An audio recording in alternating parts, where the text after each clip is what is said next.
From the pocket, Young looks end zone, jump ball, caught, touchdown.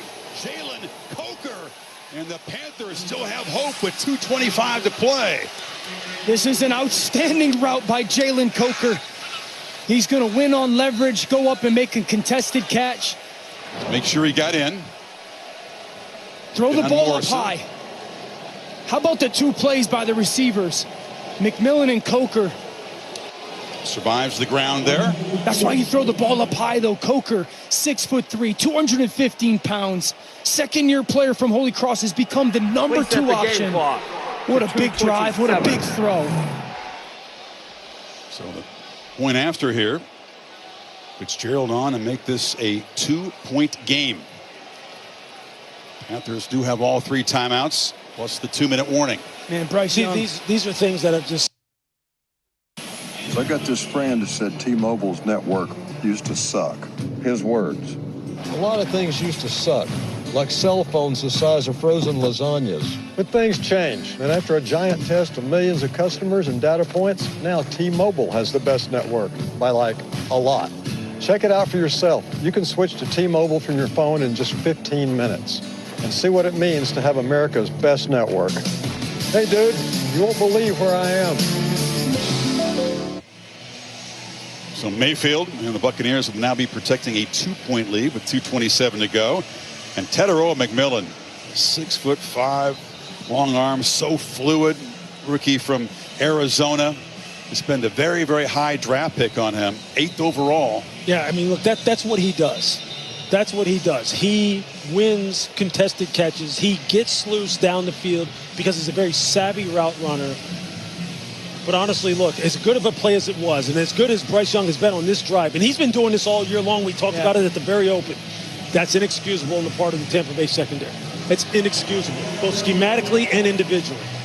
By the way, guys, little extra wrinkle here. The rain has returned, coming down pretty good. So ball security and now a 2-point game. You're 100% right, Chris. Just the emphasis of it, ball To the 29. Touchdown again. Yeah, this is what I call chasing leverage, okay? You're going to see Coker widen.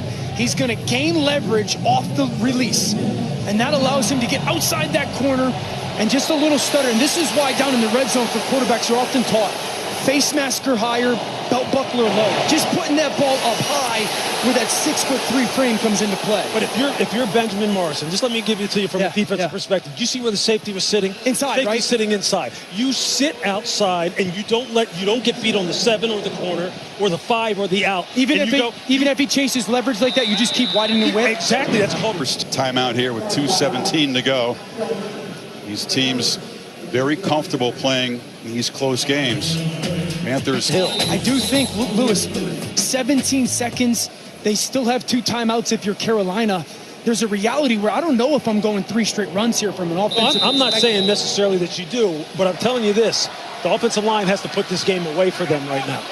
They have to find out a way. Look, you see Carolina going to commit more resources to stopping the run. This is kind of like what you build your offensive line for. 2nd and 7. Again, balls forward. The 3rd down and about 4 as Canales spends his 2nd timeout. So they get the 2-minute warning and 1 other opportunity to stop the clock. Crucial 3rd and 4 coming up. Brock Purdy and the Niners at home against the Seahawks. NFC West at stake.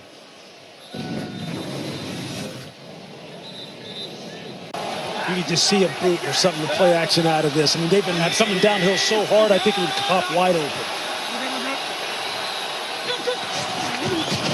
It's a bootleg. Mayfield on the move, flips it short, catch made, 1st down. Cade Otton, a monster game, a touchdown to open it, and perhaps a catch to seal it 20 yards. Yo, this stuff is so like, you know, I'm gonna wait till the game is over, and then I want to show you guys something. You know, there's a lot of people who think they know how to decode sports and make, you know, silly mistakes. And, you know, that's what separates the good from the bad. And there's a lot of bad decoders out there who really make this work look bad.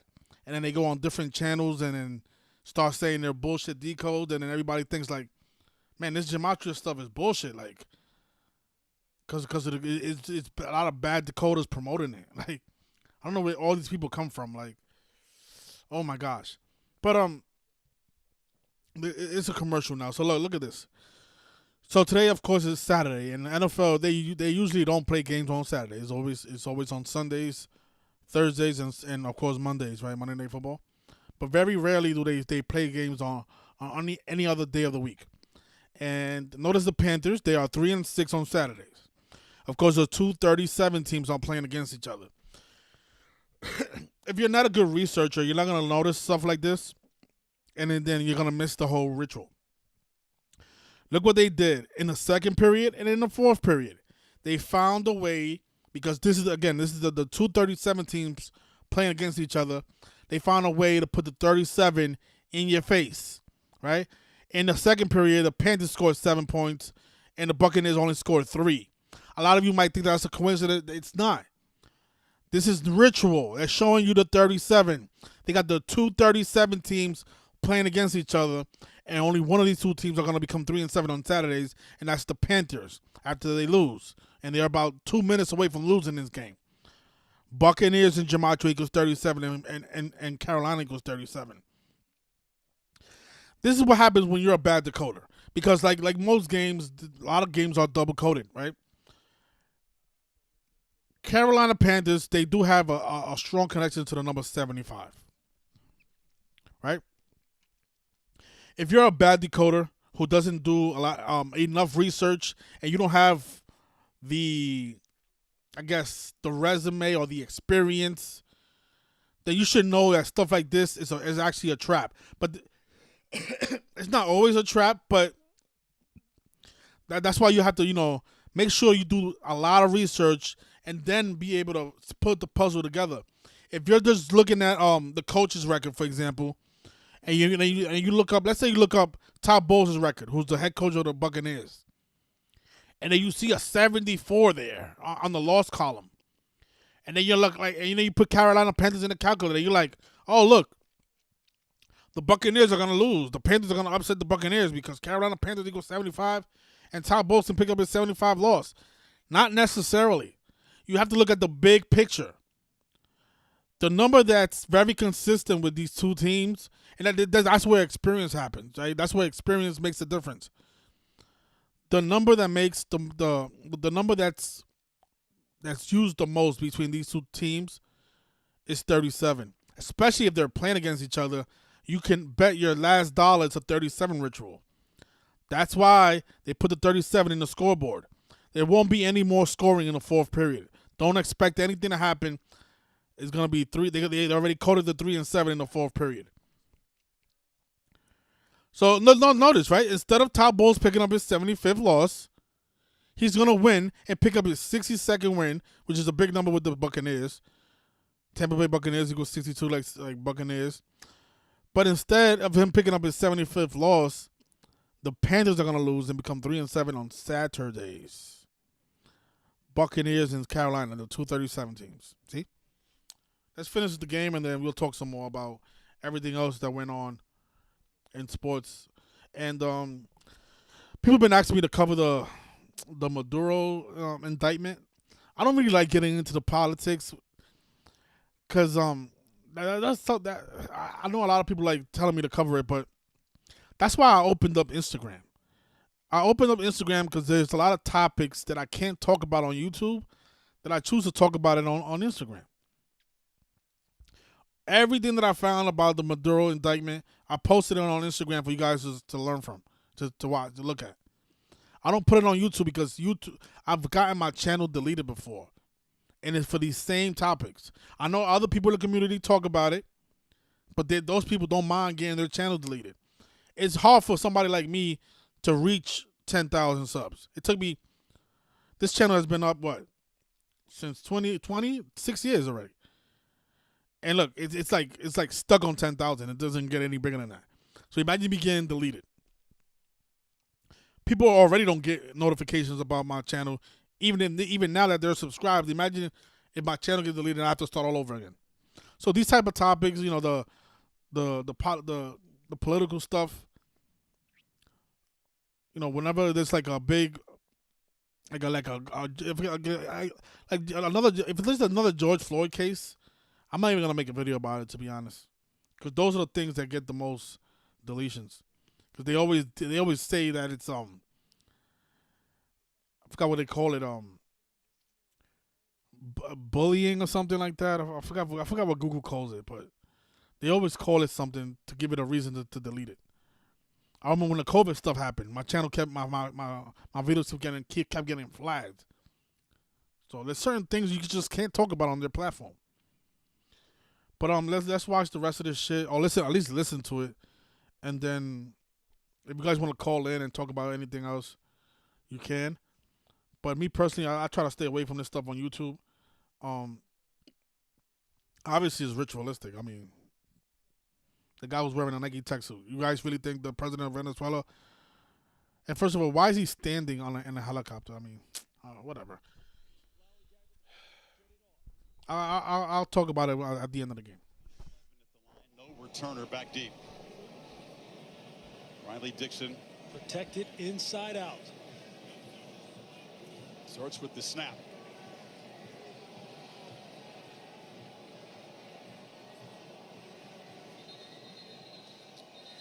And now another timeout taken by Tampa. Bowles taking no chances. Wanted to see what the Panthers were going to do. That's smart.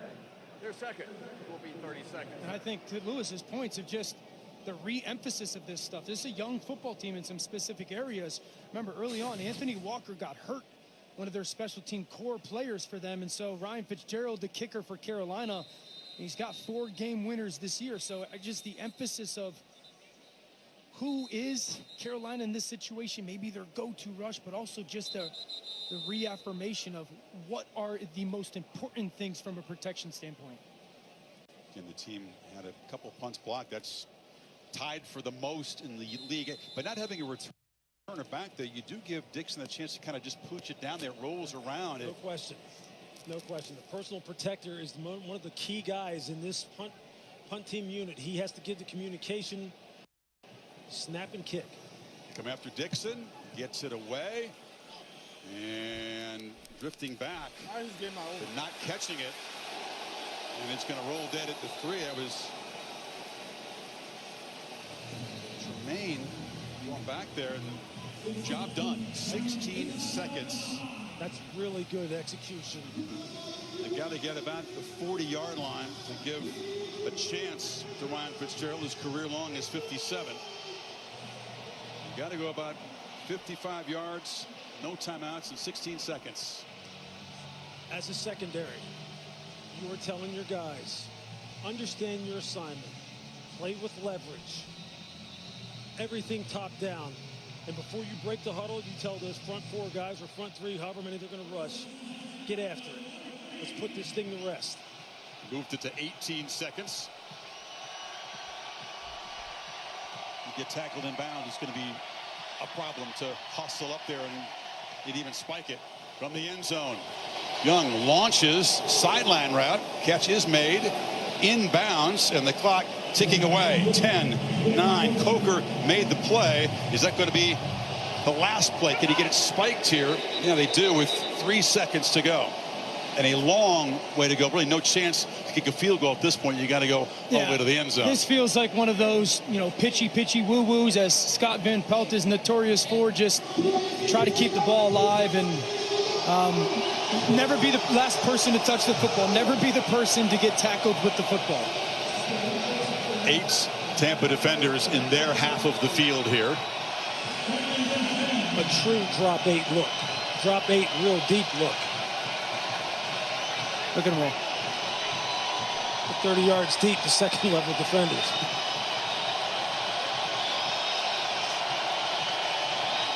Now, this series has certainly produced some strange, unexpected moments. This would top them all if Carolina could find a way to get if there's a division, 80 yards in the end zone. If there's a division, it's this one. 3rd straight year this division has come down to the final week, and apparently it's going to be decided tomorrow, barring something crazy from Young. Now they pitch it short, and the catch is made by Coker. Looking to pitch around. McMillan's got it. He goes back to alignment, and that's it. Time runs out, and Tampa stays alive. All right, duh. We already knew that. But okay. Like I said, if you have to know what you're looking for when you're decoding sports games, stop making this work look bad, you guys. A lot of you like give the stupidest decodes, man. It's like this shit is fucking annoying. This is why I don't really come. I don't come on YouTube and promote my Patreon anymore because I really don't want the bad decoders to find their way there. I really don't.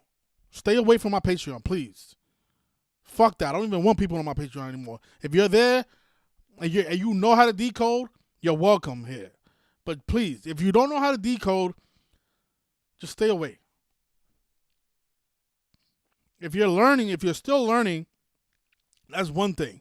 But I hate the people who think that they know what they're doing and then they try to influence others with their bad decodes. Stop. Shit is annoying. Okay. You know, I think that I wanted to talk about this 2 days ago when it happened. It's going to get to a point where we're not even I think right now we're already at that point, but you don't even need this gematria knowledge to see through the rigging. You know what I think it is? I think that you know, now that sports betting is legal in most states, because before like stuff like this would happen, and like me as a fan watching the game, I didn't really understand why certain players would do some of the things that they will do when the game is about to end, right? Like if you notice here, there's 4 seconds left in this game. This was the Spurs and Knicks game that happened two days ago, right? 4 seconds left. You're down by 5. Now, when this game opened, when the line opened for this game, the Spurs were 1.5 point favorites, but right before tip-off, the line jumped up to 2.5 point favorites. So the Spurs had to win. They had to win by at least 3 points to cover the spread. And if you're looking at this, I mean, with a full 4 seconds left in the game, you're thinking like, okay, the Spurs are definitely going to cover the spread. They're up by 5, and we have the ball, right? You know, now that sports betting is legal, a lot more people are catching on because of the sports betting, right? Before, the sports betting was pretty much illegal in most states, so a lot less people were gambling, so they wasn't really noticing why these players would do this at the end of the game. A lot of people would think that they were doing it just to pad their stats, but now people are realizing that there's a deeper cause for all this stuff. There's a reason they're doing this, especially at the end of the game when the other team is obviously covering the spread and the game is over and there's no way you can come back. So look at this play, you guys. Look at this.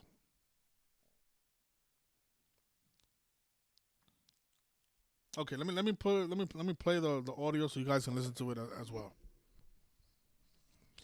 Not only does this prove that Vegas is rigging the games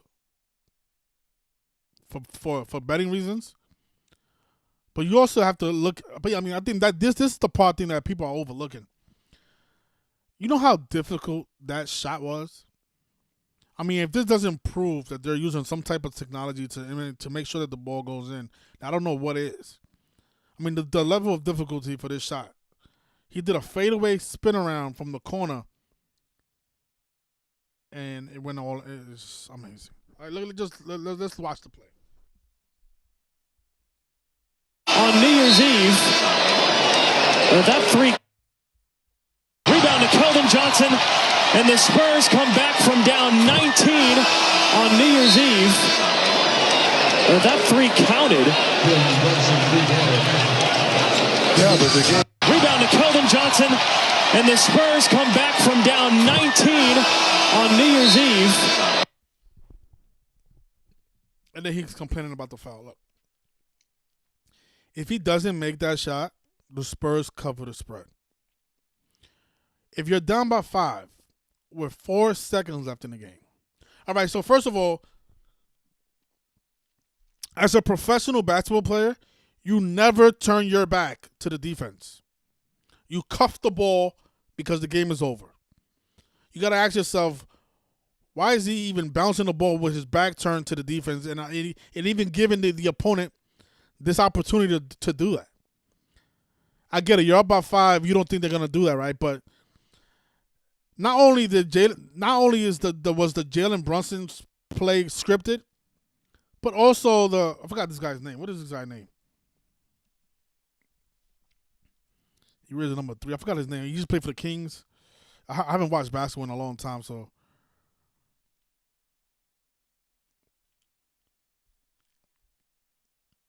He used to play for the Kings. What is this guy's name? De'Aaron Fox. He wears the number 3 or 4 now. Maybe that wasn't De'Aaron Fox. Maybe that was Keldon Johnson. Yeah, that was probably Keldon Johnson. I thought that was De'Aaron Fox. So Keldon Johnson is bouncing the ball, right? Let's take a look at it. Let's watch it again.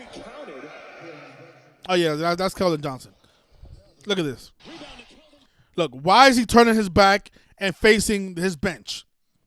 Why are you not cuffing the ball? You see, if you play basketball, then you know that these are idiot moves. You just got the rebound. You cuff the ball, and just in case they want to foul you, they don't strip the ball away from you. No, he goes to the sideline and starts bouncing the ball, and then gives Jalen Brunson the opportunity to steal it, and then on top of that, allows a three-pointer, which we all know the only reason that shot went in is because of the technology. There's no way. I mean, look at the difficulty of this shot. The guy's literally on the corner, tippy-toeing, not even looking at the shot at the basket. Look. When he puts it up, look at this. Look at this. You know how difficult this shot is?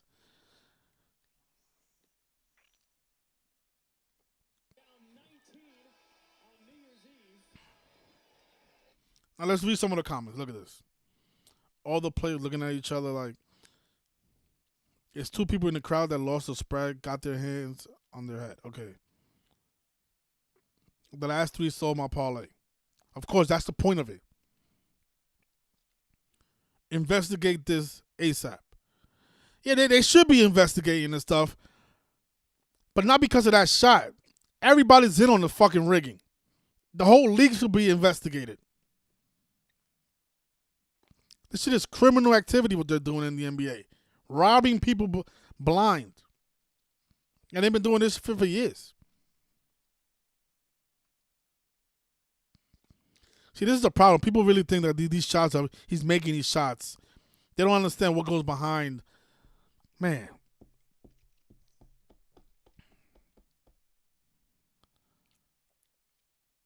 But this is the thing. If you're not a dumb individual, something like this will make you realize, like, okay, there's definitely a conspiracy going on. Because why would Jalen Brunson even do that? Why would he go so hard when there's 5 seconds left and you're down by 5 and you can't win the game? And why are you asking for a foul? I mean, even if you get a free throw, you still lost.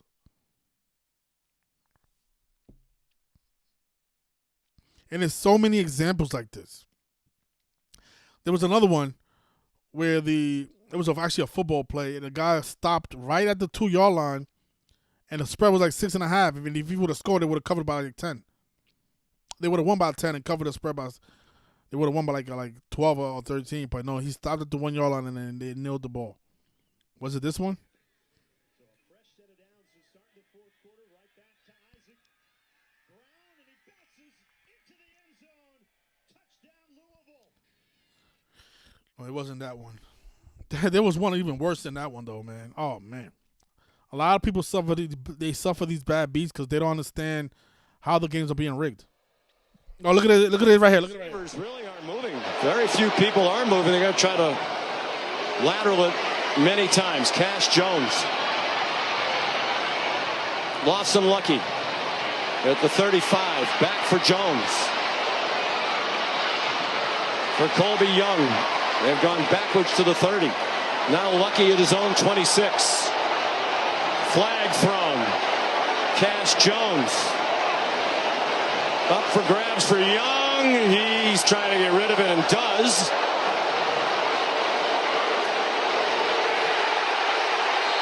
And they take Stockton.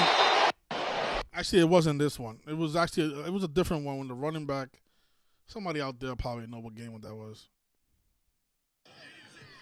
So a fresh set of downs. No, it wasn't that one. I like this page because it shows all the bad beats.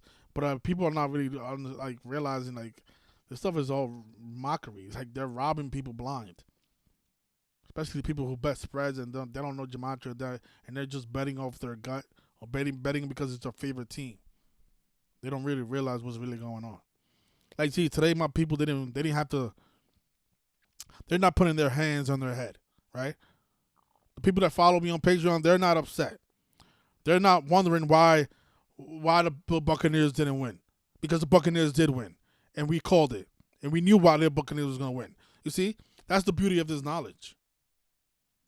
We don't have to we don't have to wait for the end of the game. We don't even have to watch the game at all. All the Spurs fans like, oh, first of all, like, why are you even betting Spurs to cover? I mean, I get it, because these people don't know what's going on. You know, they see that Karl Anthony Towns is injured. They're looking at it like, oh, this should be an easy cover for the Spurs. They don't have Karl Anthony Towns playing. Yeah, you fucking idiot. There's a reason they made him sit down.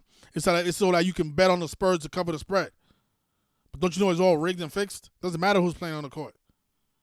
They can literally have 5 bench warmers and they'll still cover if that's what the script is.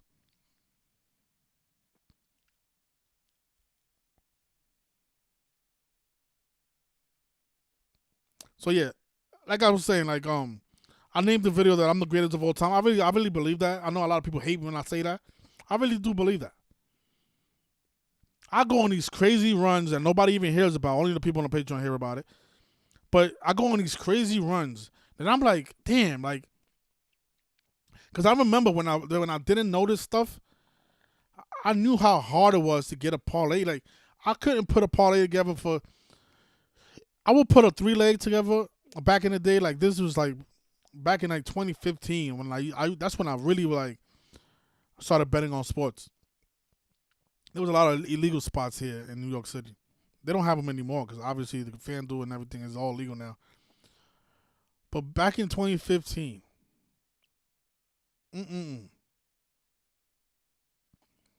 there were so many parlays that I would lose by 1 leg, 2 legs, and I'm like, damn, why the fuck I can't get them all right? And now I hit parlays, at least 4 parlays a week, and I'm like, oh my fucking goodness. If I knew about this shit in 2015, I would have been a very, very rich man. Because this is the thing about back then and now. Now it's a lot harder to hit because they really changed everything around, and it made the games very double coded. But if I knew about this in 2015, when a lot of people didn't know about this stuff, and this information wasn't as viral as it is now, because gematria is still pretty viral, even though a lot of people don't know about it. But they're definitely paying attention to what we're doing over here. The community as a whole, I mean. Because why would they be double coding these games like this? Having a 37 ritual and then having top balls with the potential of picking up a 75th loss. Obviously, they know that there's a community of people decoding the game, so they made it tougher. But back in 2015, it wouldn't be this tough. It would be straightforward. 2 37 teams playing against each other. There would be no other narrative for the other team. Bang, money in the bank. Now they made it a little tougher. But that's what I'm saying. If I knew about this in 2015, oh my goodness. If you guys want to call in and talk about anything that you guys noticed or any narratives that you guys want to discuss, the number's on the screen, 646-986-0958. But yeah, there was another play that I can't find it right now. This is why you have to just, you have to learn this information if you want to bet on sports. If you're not betting on sports using gematria, then you're a disaster waiting to happen. You're gonna end up losing all your money, go broke, and be like the rest of the world.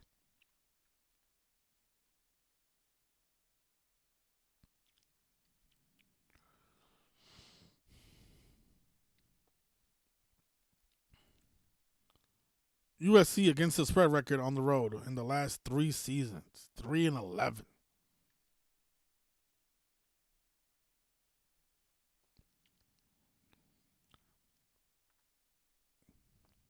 the ATS stuff, Money in the Bank. If you go on StatMuse, right? I've been teaching about this stuff for years now. And you look up a team's ATS record. Pick up the phone for Topsy. What's going on, Topsy? Everything good? Yeah, since you was on the topic, I just wanted to bring to your attention the Fernando Mendoza play when he ran into his own end zone a few weeks back. The quarterback that played for Indiana, he ran like 20 yards back into his own end zone and got a safety instead of just kneeling the game out. Like they had the game in hand. It was like it was blatantly obvious that it was like a Vegas move. Like I've never seen something so blatantly obvious. I don't know if you've seen that. Yeah, I'm pulling it up right now. I just found it. Yeah, it was crazy, but like it was. Not the Meadowlands here, so final seconds will tick off. And Mendoza going to give up points there. Oh my fucking goodness, man! That's crazy, right? He ran into the fucking end zone to give him points. Like, there's no reason to do that. Just kneel the game out and it's over with. No, he just ran out of bounds. Yeah, exactly. He was like 20 yards back into his own end zone. Like, I've never seen it that blatant. Oh my gosh. Yeah, bro. Yeah, I don't know what's gonna take. I mean, we got all of these examples, man, of the rigging. Yeah, people like, no, man, there's no way everybody can rig the game. Like, it's in every fucking sport. And they're like, why would he? He's not even like this big time player. Fernando Mendoza is a regular college player. Why would the fuck he's running all? Like, he's obviously doing it on purpose, man. Obviously, like, there's no explanation other than that. Like, when I'm going through the comments, even the casuals are saying, like, yo, that was blatantly rigged. Like, they're not even trying to hide it no more. Even the casuals are saying that. What do you think about the Jalen Brunson? The Jalen Brunson 3-pointer? Like, why would you even go that hard with 4 seconds left and shit, try to shoot a three?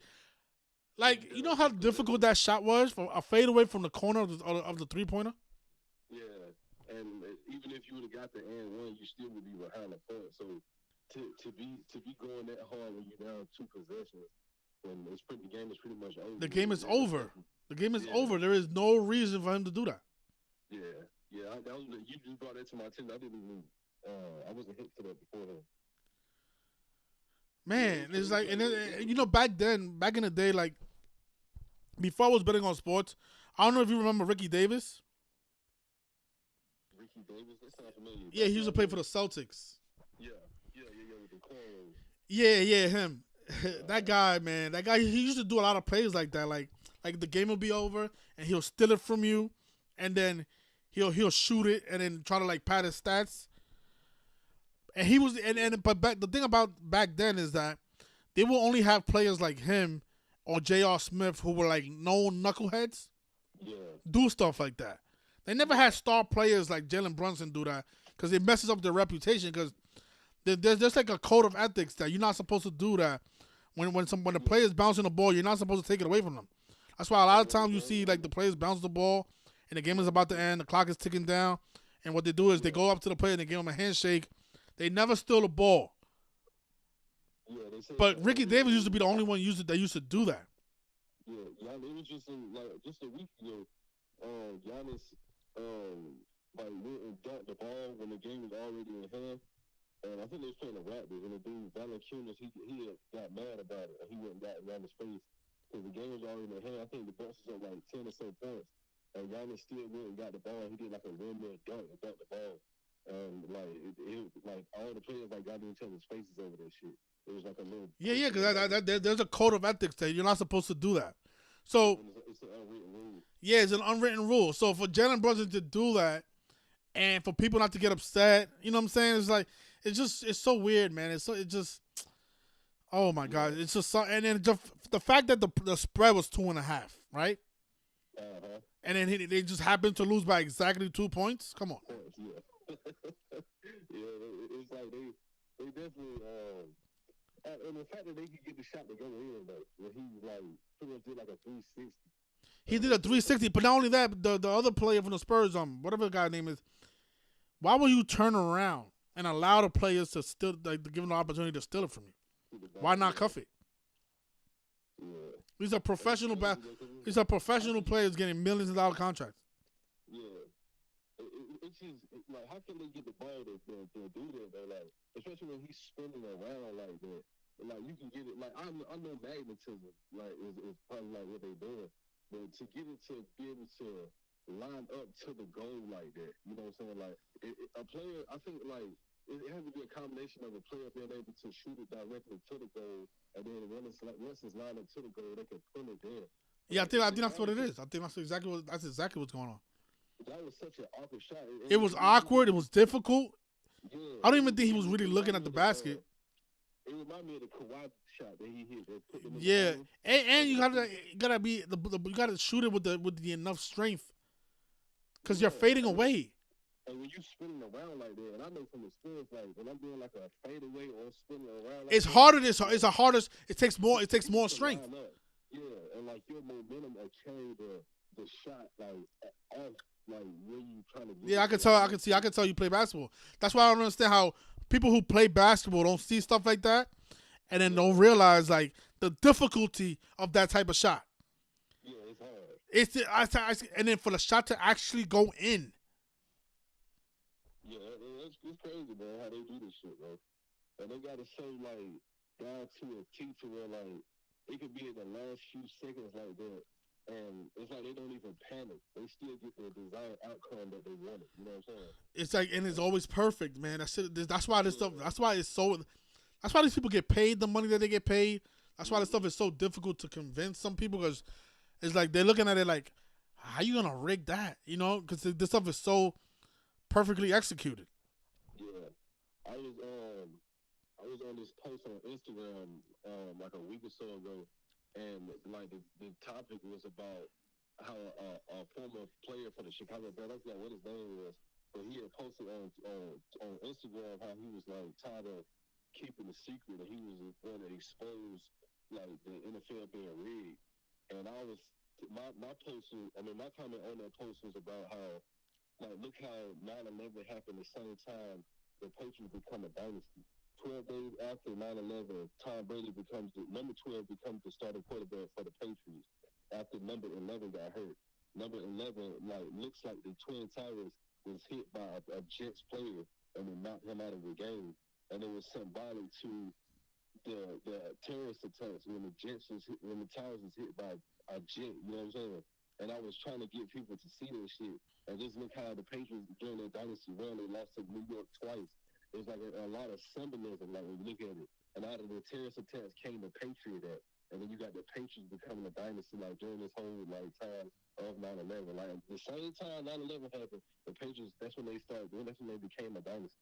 And people just think you crazy. That's why I don't even bother to even talk about this so much, because it's pointless. Like, most people, they just don't, they think you crazy when you say stuff like this. That's why I don't even care to even, like, try to convince people of that. No, yeah, exactly. People think they're crazy. Yeah, exactly. They think you crazy. Like this Instagram page, ESPN Bet. Every time I watch it, I'm like, it's like, this is like the perfect page to prove the rigging. Like, there was 40 seconds left, right? And they had the over and under at 2:30, and they scored. Oh my God, they scored 12 points with like 50 seconds. 12 points in 50 seconds? They scored 12 points in 50 seconds. To go for the total to go over. Yeah, both teams hit 2 threes. So the Mavericks hit 2 threes, and then Philadelphia hit 2 threes in less than a minute. They be showing off in situations like that.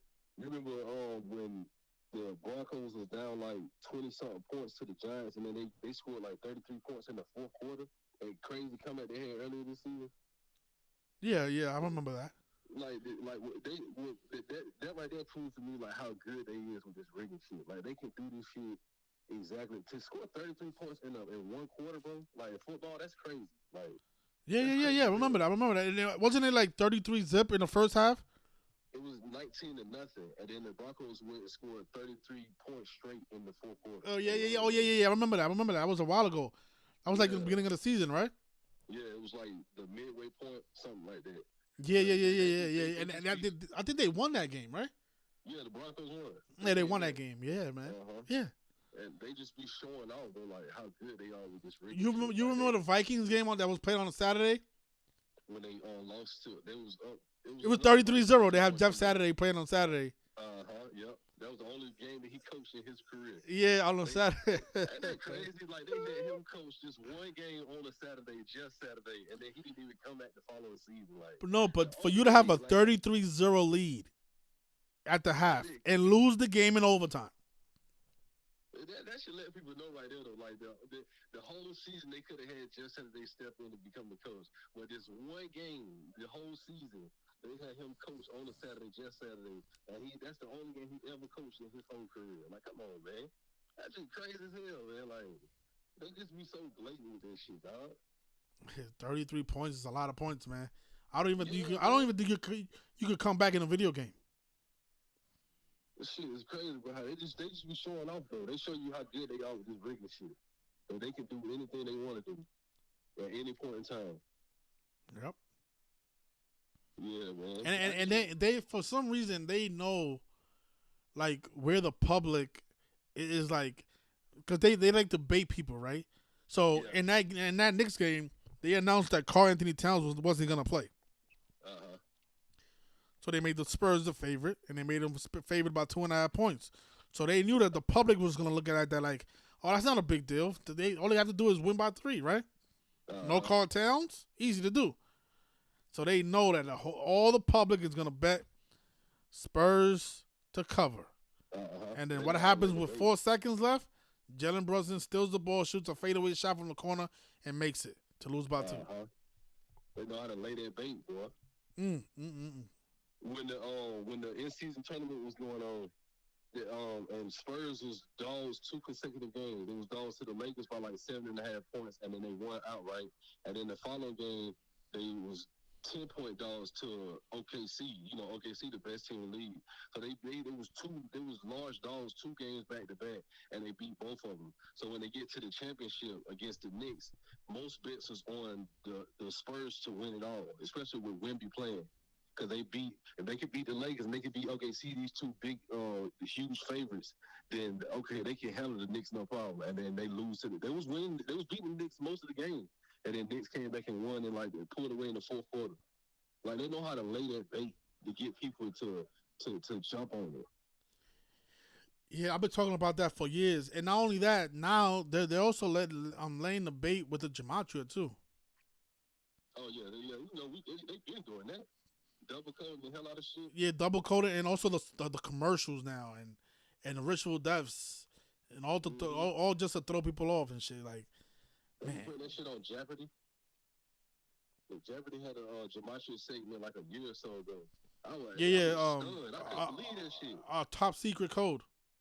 Yeah, exactly. Yep, that's it right there.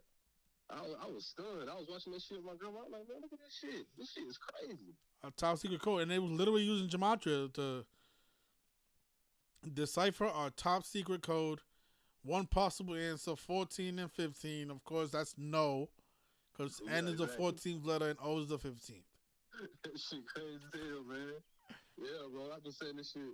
I've been trying to get people to see this stuff, bro, and they just be like, nope, you crazy. That's why I don't even waste my time, bro. It's like talking to a damn wall, bro. And why would they call it top secret code? Because I think that's like them thumbing their nose at our community, because they know we be saying like this stuff is occult secret shit that the elites do, and it's like a thumbing of the nose at this community. Exactly. Because why would they even call it that? Why wouldn't they just say decipher? Yeah. Just decipher the code or decipher the. No, they put our top secret. They could have left the top secret in the hour out and just decipher code part 1. Exactly. And I think they understand, like, they know it might be like a small percentage of people like us that are hip to it and understand what's really going on, but they understand that the majority of people aren't going to catch on. They play on that shit, bro. Like, the movie, because I brought it up before, the movie Conspiracy Theory that came out like 30 or so years ago, there was the one guy trying to wake up everybody, and like he was trying his hardest to get people to see him. Most people thought he was crazy, you know what I'm saying? And it make you think, like, if they're able to depict that in the movie like that 30 or 40 years ago, whenever that movie came out, like, the way the world is what inspired them to put that in the movie. These people understand that most people aren't going to get it, no matter how convincing it is, and they play on that shit, right? And they understand that, bro. They know, like. Nah, but people are catching on. People are catching on because like I was saying in the beginning of the video, like the more they do stuff like that with like the Jalen Brunson play, people are gonna realize that this stuff is rigged for even if they think it's rigged for betting, which is a lot deeper than that. It's not only rigged for betting. There's a lot deeper reason why they rig the games. But betting is a reason. Keep us broke, of course. But the more that happens, those type of plays, people are gonna start waking up to it. Yeah, I definitely think this is, in my lifetime, this is like the most aware people have been to, like. Yeah, sports being rigged. Yeah, exactly. Yeah, and I think the internet it plays a major role in that. You know, like the internet gets information to people a lot faster. Yeah, and social media too. But you have to think, like, for them to just be blatant with a lot of the shit they be doing, there has to be like a telltale sign that they're not worried about people finding out. Because it's like, even if you find out, what the fuck are you gonna do? Like, we own the military industrial complex, so that means we got the biggest gun. We own all the major media outlets, so we got the biggest voice, and we own the banking cartel, so we got the biggest wallet. So what can you do to us? Is what they be saying. You know what I'm saying? I just feel like, why else would they be so blatant with it? Like, if they was worried about us figuring any shit out, they wouldn't do that shit. You know, they would keep it secret, and they would be tight-lipped with it. They wouldn't just be thumbing their nose at us the way they be doing. And I'm not gonna lie to you, these people are bold. Cause did you see that photograph of Maduro in a Nike tech suit? He was in a Nike tech suit? Wow. He was wearing a Nike tech suit when they caught him. Wow.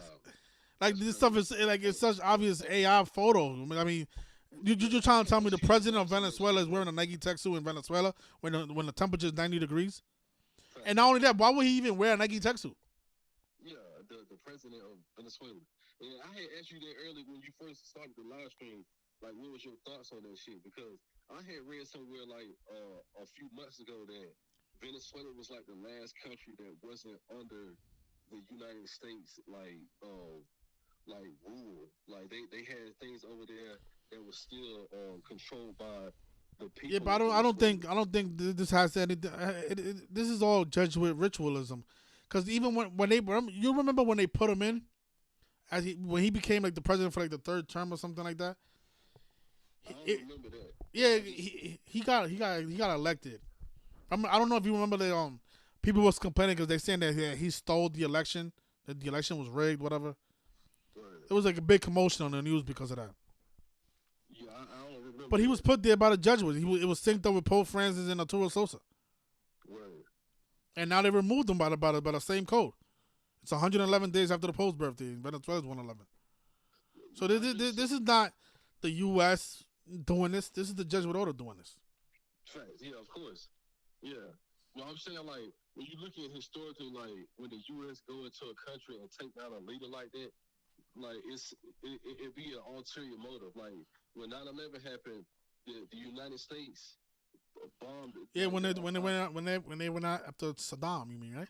Yeah, they bombed. Like, we bombed our own buildings and then blamed it on those people. So, and the whole reason behind it is for, like, well, the number one source of income for Venezuela is the oil. So exactly.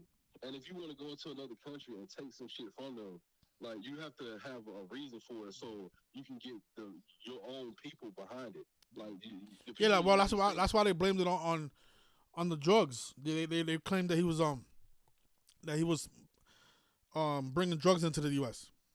Yeah, exactly. And like that like the citizens won't be so opposed to war or going into another country starting some shit if you have a motivation to do so. Like when we bombed our own country, and then, when we brought down our own buildings and then blamed it on Bin Laden. The people of the United States was cool with war at that point, and that's the same. Yeah, but that's what they do. Yeah, they have to make people feel like that what they're doing is the right thing to do. That's why Trump, in all the interviews, Trump is saying, if you bring drugs into this country, we're gonna kill you. Blah blah blah blah blah. Yeah, that's all. That's all. Like the CIA are the biggest drug dealers in the world, so they don't really care about drug dealers because they're the ones that deal drugs.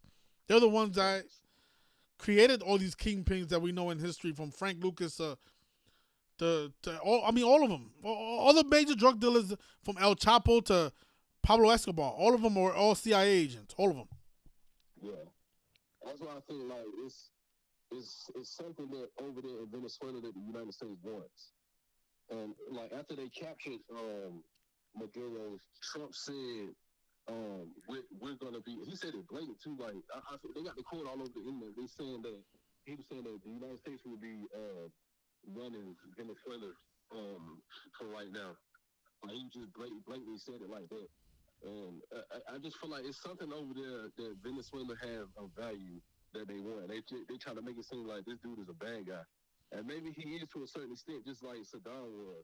Saddam was doing some fucked up shit. I mean, they're all evil people. They all turned their back on the country. All these presidents, from Maduro to even the Dominican Republic president, they all serve the same people. They all serve the Jesuits. They don't care about the people from the country at all. Nah, yeah. Even Trump. You think Trump cares about U.S. citizens? No. Hell no. I mean, he proved that every day, though. Yeah, he did, exactly.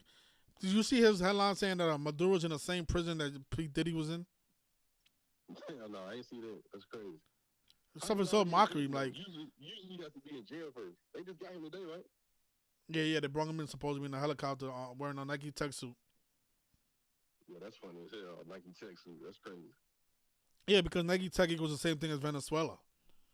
Oh shit! And of course Nike it has the Saturn symbol. So what you think they're gonna do to him? Today's Saturday, huh? What you think they're gonna do to him?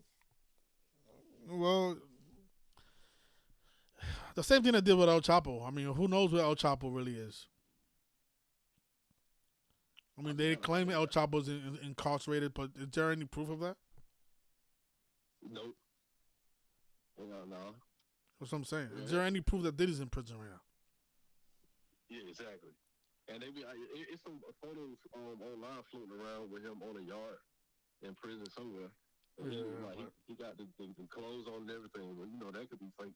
Yeah, most likely it is. Yeah, he's serving 4 years, 2 months, 42. Oh yeah, exactly. That's why they brought him to New York City, because in New York City, the people, drug dealers, the young kids who sell drugs are usually wearing Nike Tech suits when they get locked up. So he's looking like a YN getting locked up. What you think about Jay-Z? Why you think they had this whole thing about him dealing with an underage girl or something like that, and then they backed off of that shit? Yeah, that was synced up with Diddy. It was synced up with his 55th birthday. I don't exactly remember the ritual, but why didn't they follow through with it though? I don't know, because it's supposedly the girl didn't want to press charges or whatever. She claimed that she was lying. But you mean why didn't they prosecute Jay-Z like the same way they prosecuted Diddy? Well, I just think the Diddy's ritual is it has to do with his first album, his second album. What I think is all these celebrities have they all have a different. They all have different rituals. Sometimes the rituals intercross, but they're all different. Like probably Jay-Z's ritual was to sacrifice his mom, because his mom is supposed to be gay. Yeah, she a lesbian. Yeah, she's lesbian, so that's probably what he had to give up, his mother's dignity for the fame. So. Well, they also try to link him to some conspiracy theorists say he had something to do with Aaliyah's death. Who did, Jay-Z? Yeah. Like he called the hit on that or something like that. Yeah, I don't think it's these rappers calling hits, man. I think the Aaliyah death was synced up with 9/11. Obviously, it was a helicopter, it was an airplane crash, and then 11 days later, 9/11 happened. Oh, she died. Yeah, it was around time 9/11. Yeah, it was right before. She died on August 25th, so about like 2 weeks before. Yeah. Yeah, shit is weird though. I just didn't understand how they like why. Yeah, I think Princes of R&B equals Jesuit Order. I think it is. I don't remember because there's so many. These I covered this stuff so many years ago. Yeah, it does. It equals Jesuit Order 144 and 70. So yeah. She was known as the Princess of R&B. And then Jay-Z got that. He got a couple of like lines that's questionable. A couple bars, like that "No Church in the Wild" song. He say Jesus can't save you. Like, he said Jesus can't save you, and life starts when the church ends. It's like he opposing the I guess Christianity or Jesus. I don't know if you believe it. I don't believe in the Bible, none of that. But that like for him to say that, it's like, so what you on, like the devil? You on Satan? Like what type of time you on?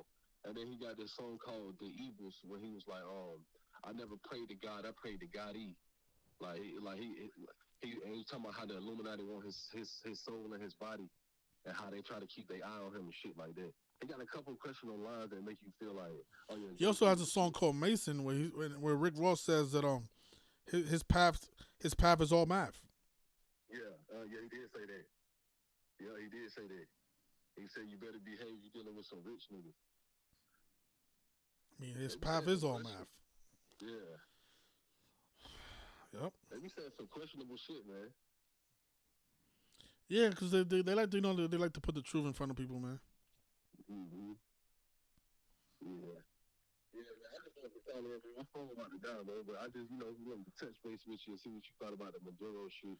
Yeah, man. They supposedly said they captured him at 2:01. Oh wow. On the anniversary of the. I mean, I seen your post on that. No, Noriega was captured on this date in history. What'd you say? I seen your post on that fake UPS delivery shit. I didn't I had seen that before you. I seen that video before you posted that shit. What you think about it? But no, the fact that the person that posted it had the picture of the door with the 201 on it. Man, that's crazy as hell. What the fuck? Yeah. So the same YouTube channel that posted the UPS, they posted this video of a guy who's supposed to be shot his pops. And the video has 666,000 views, and the police officer the thumbnail is him in front of a door with the 201 door. 201. So that's what I'm saying. Like this YouTube channel, they obviously do rituals like this. Yeah. With stories of shootings and that that stories that don't go crazy viral, but these are psychological operations for the community. Yeah.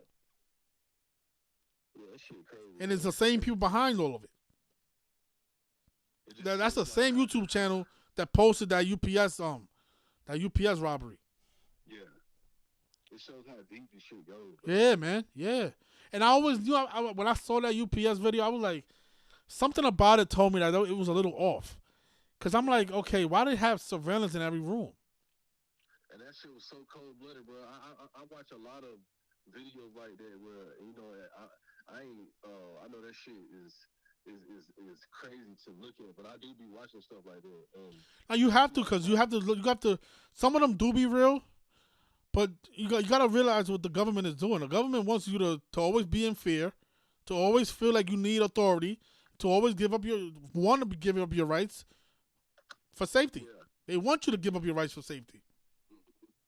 I watch a lot of like killing and shit like that, like real killings and stuff like that. But that right there was like that one disturbed me the most, man. Yeah, it was tough to watch, but that's because they got us programmed to use our imagination. Because if you watch the video, you don't really see anything. Kill them like that in front of them kids like that, but that's why I'm like, are people this really? I mean, I guess some people are that cold blooded, but something about that video was off to me. I'm like, they had the cameras located in the perfect locations. They had a camera outside that's supposed to be captured the license plate perfectly. That's how I felt about the Mo3 shit. Like, that person, whoever, I don't know if you seen how Mo3 was killed on the highway. No, I didn't see the video, but I know his death was definitely numerical. It's crazy how, like, somebody just so happened to have the camera, the person that was immediately behind him on the highway, just so, because he stopped his car on the highway because somebody was, like, riding side by side with him shooting at his car. So he stopped his car, and then the person that was shooting at him, like, went a ways up on the highway, but then they eventually stopped their car and waited to see what he was going to do. And then there was a person behind Mo3 just perfectly lined up right behind him, and they just so happen to have a camera, like they can catch everything. And instead of them just pulling off, and like, because it's a shootout, and everybody else that was on the highway was like, they like, when they noticed what was going on, they sped off. Instead of the person that was directly behind Mo3's car, they didn't pull off at all. They just stood there and just watched the whole thing like play out. Like, who the fuck does that? Like, if that was me in that situation, I don't know where them bullets gonna fly and hit to. So I'm pulling off. I'm leaving. But that person, like, for whatever reason, like, just stood. They stayed right there directly behind it, and they caught the perfect shot of everything. It was just crazy. Like, who the fuck does that? Most people would pull off. You know how many days after his birthday, before his birthday, he died? 2 Yeah. 201. 201. Wow. Like, that's crazy, bro. Like, Yeah, he died on November 11th. His birthday is May 31st. He died 201 days before his birthday. Crazy, man.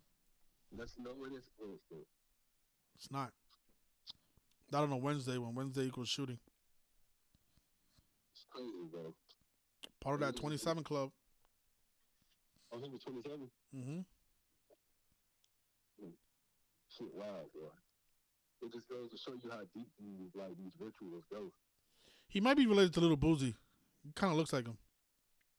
I think they from the same. No, Lil Boosie from Louisiana, I think.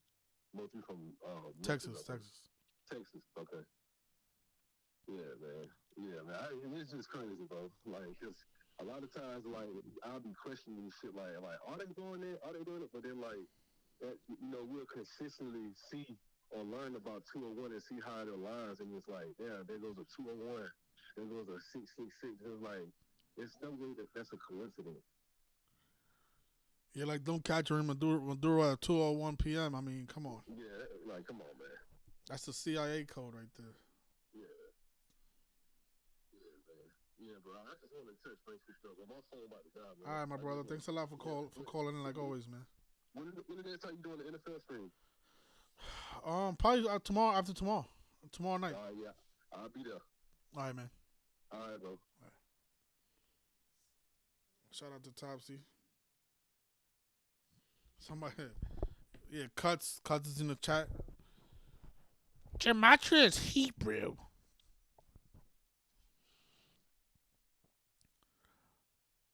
Good vibration. If you want to call in, sure. 646-986-0958. I'll take some more calls before we end it. Yeah, some people asking about the Super Bowl. I don't know about the Super Bowl yet, man. I did see that, the Tommy Lee Jones daughter's death. This seems to be Super Bowl related.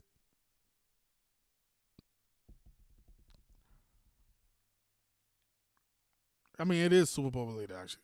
It's not that she seems to. It is, but I don't know exactly what team did this is a ritual for. I know she played in Men in Black, and the Eagles do wear black uniforms. Hello? Yo, what's up, bro? How you doing, man? Thank you for the call. Yeah, bro, I'm the same, bro. I mean, you know how to decode, but I feel like you got ego, bro. Like, you need to tone it down for the niggas, so niggas can really see what the fuck is going on, bro. You gotta dumb down, bro. What does that mean? You gotta dumb it down, bro. What does that mean? Niggas not gonna get Gematria off rip, bro. You gotta dumb it down. Can you lower the video in the background so I can have a discussion with you? I mean, when you say dumb it down, you gotta give me an example of what that means. Like, you just dumb it down, ABC, like little kids. Like, you know what I mean? Because they're not going to understand, bro. Most niggas... I mean, you don't even need gematria, though, to see through this stuff. I mean, that's the shit that gets me upset. Do you really need gematria to see through that Jalen Brunson play? I mean, do you play basketball? Yeah, I play basketball. Okay, so if you play basketball, then you should know. Have you ever played in a tournament? Yeah, I played in tournaments. I'm just saying. Like, No, but just hear me out. Hear me out. You don't need gematria to see through this stuff. So if you're watching that Jalen Brunson play, and this guy he gets the rebound, they go up by 5. What are you supposed to do always with the basketball? You're supposed to make sure that the basketball is safe from your defenders. Are you gonna turn your back on the defense? And are you gonna bounce the ball while having your back turned to the defense? Are you ever gonna do that? You gotta realize, niggas, you tell niggas that shit, they're not gonna be like, nah, you a coincidence theory. Like, How? But what? Okay, but fine. But where's the coincidence in that? I mean, I'm saying, bro, like the spread is 2.5. He shoots a 3 and they lose by 2. If you want change in the world, bro, we really need for the change, bro. Like, you gotta get the niggas where they at, bro. Like, niggas is dumb, bro. Yeah, we got high IQs, but niggas is stupid. They're not gonna understand it off rip. You know what I mean? And when you say that, I know, yeah, it's obvious, whatever. But you know, like, you gotta understand the media made it, like, they dumb it down for the niggas. You know what I mean? So they play both sides, bro. It's not like I'm saying you're doing something wrong or nothing. But you gotta understand where the media is coming from. You feel me? Like they make it look like it's obvious, but it's not obvious at the same time. So niggas, when you tell niggas the obvious, they're not gonna understand where you're coming from. Yeah, gematria is cool. It's a good ass knowledge, but niggas is not gonna get it, bro. Like, I don't know what we can do, but nah, I do. You know why I'm listening to you? Because you're absolutely right. I think that's the problem. People are just not gonna get it because maybe it is too complicated. But there is no other way to dumb it down because, like I was trying to tell you, is that you don't even need it to see it. There's things that happen that don't make sense. That's what I realized about the media. They play like, that's why they keep saying you can't script it any better, because they know, like, they gotta make sure niggas know that. Oh, niggas say you can't script it any better, just to, like, make sure, you know, people not really curious about this shit. You feel me? Like, it's not like, I mean, it's sad, bro, but it's obvious at the same time. Only the niggas that think succeed with this shit. That's where I'm coming from with gematria and all that. Because I see the numbers every day. Nah, but I don't. The thing about me is I don't have an issue with people who are learning. I have an issue with there's people in this community that think that they know what they're doing, and then they're actually bad at it, and they use their bad tactics to rub it on other people. And then what that does is when they introduce their bad habits to other people who don't know about the knowledge, and then they end up getting something wrong, like a sports pick or whatever, or a prediction or whatever. The people who are not in the community are looking at it like gematria is bullshit because this person said that this was gonna happen, and the problem is that the person that's promoting the work is actually bad at the research. So that's who I'm mad at. I'm not mad at anybody who doesn't know about this stuff. Yeah, I mean, shit. There's a lot of money to be made for me on both sides, but I'm saying, like, it's only getting worse. We know what's going on, but you know, like, we gotta do something to try to create change before it's too late, because they keep playing the same practical jokes on us every day. I mean, it's not like we can't see it, but it's like, damn, what can we do for it? So we just take advantage of the sports. I mean, I don't know the things you said about dumbing it down. I don't know how to dumb it more down. I don't know how to do that, to be honest. This stuff is like really like elementary. I'm like, my daughter is 12. My daughter's 12 years old. My daughter's 12 years old, and she knows how to do a decode. She's 12. Yeah. I mean, it's sad. The media just dumbed down, like it dumbed down. My daughter she sends me stuff that I'm like, how did you notice that? She's like, oh yeah, I was watching this movie, about Spider-Man, and he's the only black Spider-Man, and he's wearing the cape with the 42 on it, Dad. I'm like, look at that. My daughter, who was born a few years ago, she was born literally in 2012. She's not even a teenager yet. Yeah. She can see through this shit, man. It's sick, bro. It's sick. And whoever said gematria is not related to Hebrew, it's the same thing, bro. It has the same values. It's the same people using it every day. But, you know, some people just not going to get it, bro. I don't know what to say about it. You try to tell them, they're going to be like, oh, it's this and that. And I blame the media, bro. I blame the media. Because the media has dumbed down people. All right, but why does a 12-year-old get it and a 30-year-old doesn't? Explain that to me. Because they just never grew up with it. You feel me? Like they never understood it. I didn't grow up with it either. You didn't grow up with it either. I mean, I don't know, bro. I mean, all I can say is I don't watch the news too much. Because every time you turn on the news, it's like something like bad going on. So it just keeps the brain occupied with other bullshit. And then, you know, fear-mongering and all that. You feel me? I don't know what to say. I mean, gematria is like really powerful. I could say that. It's very powerful. Many people are not going to get it.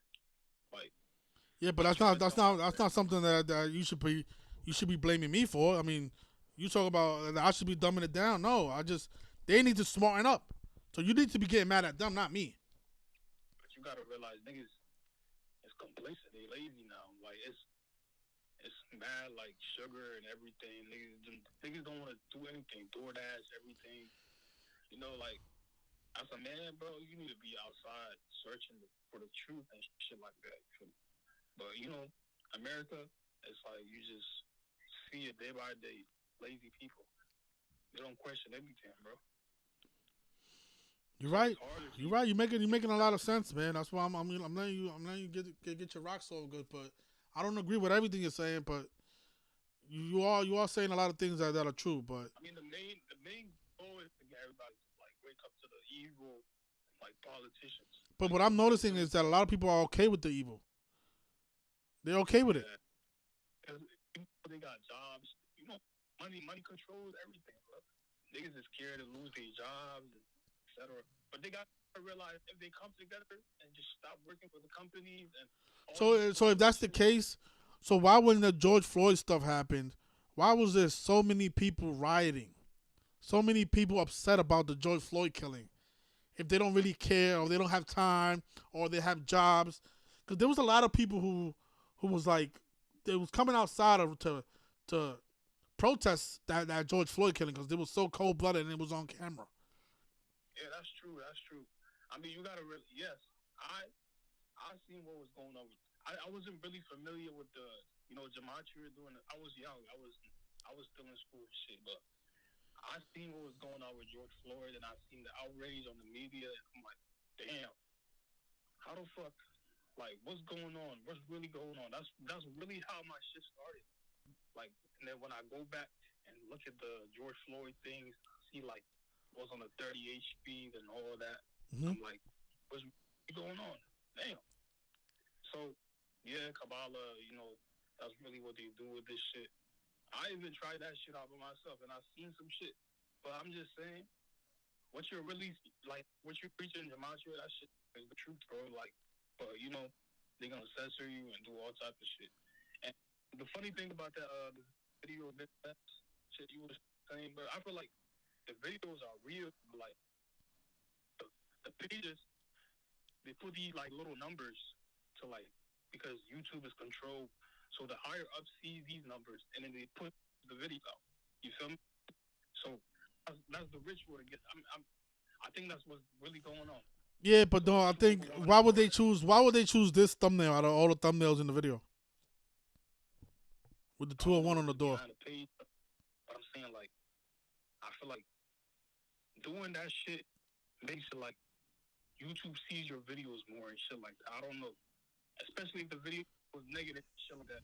I'm pretty sure. Yeah, but why? Come on, a crime out of apartment 201, really? Yeah, bro. And for them to be documenting it. Hey, man. Yeah, that shit is crazy though. And it's stuff at that crazy ass number. Yeah, bro. I don't. But we do know. What would make the officer want to take a picture in front of the door like that? I mean, he could have took a picture anywhere else, but he wanted to take a picture in front of the door 201. Wait, hold on. The two officers or just one? I don't know why they did that. Oh, well, I'm telling you why. They wanted to show people who's really behind that case that they was covering. Yeah. I mean, New York 111. Yeah, bro. I really do see patterns, but I don't know what to say. I try to tell my friends, my homies about this shit. They be like, nah, bro, this shit not real, bro. You following the media too much. I'm like, nigga, it's right there. You can I mean, yesterday they had the Winter Classic. It's like a hockey event every year where they play hockey outside. It's only one game a year. They had the Rangers playing the Panthers in Miami when Miami equals 45, and both teams ended up with 45 points after the game because the Panthers lost, stayed on 45 points, and the Rangers won and picked up their 45th point of the season. I mean, I don't know. You telling me to dumb it down. That it doesn't get any more simple than that. Miami equals 45. Both teams have 45 points for the season. This game was played in Miami. Yeah, but I really like what I see is like, you know, like New York, it's like the mecca of like propaganda. Like when they want to start some shit to like affect the whole world, they started in New York. So like the 9/11 and Mamdani, who knows what the fuck is gonna happen in 20 years with Mamdani? But you see what's going on, the effects of 9/11. You gotta go through security and all type of shit. So I think like New York is like the place where they really like start the whole like mess. Why bring him to New York? You feel me? We know why they bring him to New York, but why New York? Why not like Miami? Put him in jail in Miami or somewhere else. So well, they pick other locations. It's not just not New York, but I do appreciate your call. Let me just get somebody else in here before we end it because I have other things to do. I appreciate you though, man. I'm gonna try to dumb it down, but I don't know how much more dumb it down can we possibly do it. It's not like you gotta like be at their level, but like I don't know, bro. These niggas is dumb. That's what I'm trying to get to. I agree with that. Appreciate you though. All right, my brother.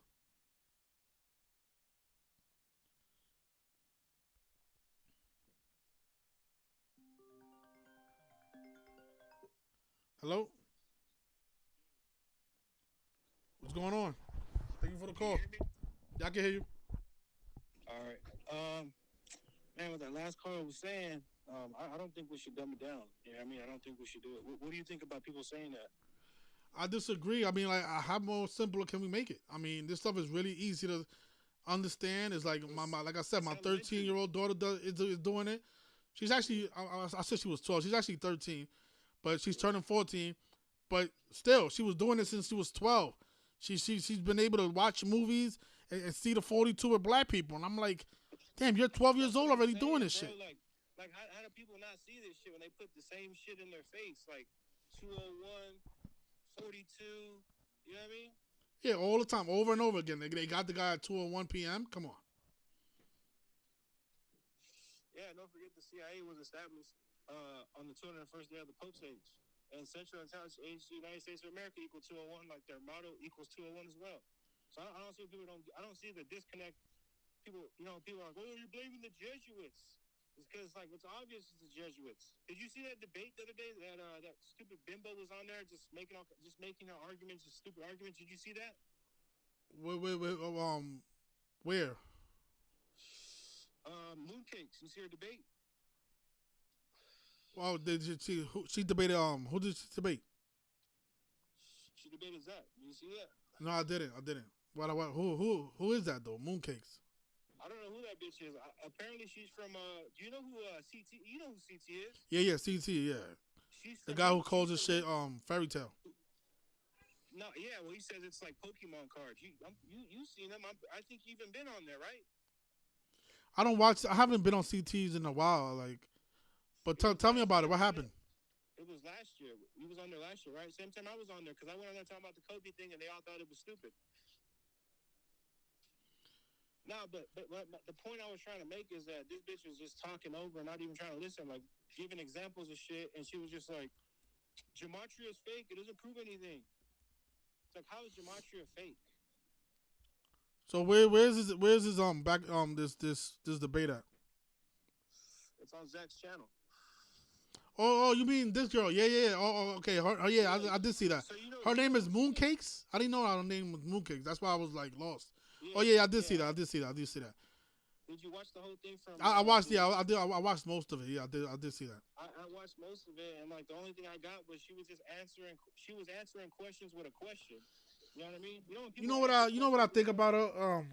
And I think this is the problem with a lot of people that don't want to get it. Yeah. They don't know how it works, and that's the difference between people who get it and people who don't get it. If you ask Mooncakes next time you get ask her, do you know how the word nigger equals 42? Like, do you know where the 42 is coming from? Arthur, you can tell her that all day until you're blue in the face. She's still gonna just be like, that seems like just a. No, but that's what I think. That's what I think is going on. Because I was like, when I was listening, when I was watching her. Yeah. You know, Zach was saying how I forgot what he was breaking down something about 51 and the aliens or something like that. Yeah, Area 51. Yeah. He was saying conspiracy equals 51, and she was like, "What does that have to do with 51? What does conspiracy have to do with 51?" She doesn't know how the word equals 51. She doesn't know where the 51 is coming from. Well, see, then like you'll show her that shit, right? You'll break it down to her. You even give her a visual on it, and she'll still say, what does that got to do with anything? It's like Area 51, conspiracy, has a lot to do with conspiracies. It's not an accident that if you write out tinfoil hat and you write out conspiracy, it literally equals the same thing. Yeah, I think that's what the last caller was saying, that you have to dumb it down, because I think that because we've been doing this for so many years, we just assume that because right. The thing is, if you watch Zach's older videos, have you ever came across his videos when he first started? There's actually a channel called Zenith of the Alpha. Yeah, he was doing it. He was doing it on pen and paper. I watched some of his old videos. Yeah. Yeah. That's what I think he needs to go back to that if he wants to. I know it's gonna be hard because it's like 13 years in, he probably doesn't even remember how to do that. Yeah, Gematria makes it easier because I mean you can just throw it in the calculator and show it, but. Yeah, but I think because like those videos are easier for people who are trying to learn. Right. And I even today, even though I know about Gematria and I'm like really good at it, it's like I still even catch myself going back and watching those videos to learn a little bit more. There's some stuff that I don't even know that he knows about. You know what I mean?